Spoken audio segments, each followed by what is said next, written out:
این شعر را با نفرت تقدیم میکنم به آل سعود لعنت الله علیهم. یک مشت زبان نفهم و جانی، دیوانه و عقده‌ای روانی، اندازه فهم قدر ارزن، مصداق دقیق لفظ کودن، ظاهر که نگو شبیه انتر، باطن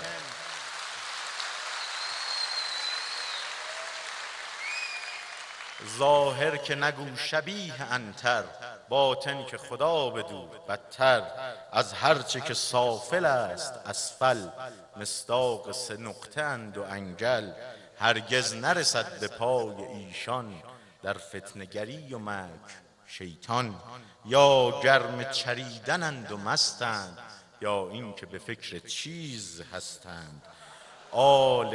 آلش بزن، طوری نیست، بزن به امید نابودیشون. آل شکمند و آل تنبان، رحمت به شعور و فهم حیوان، احمق‌تر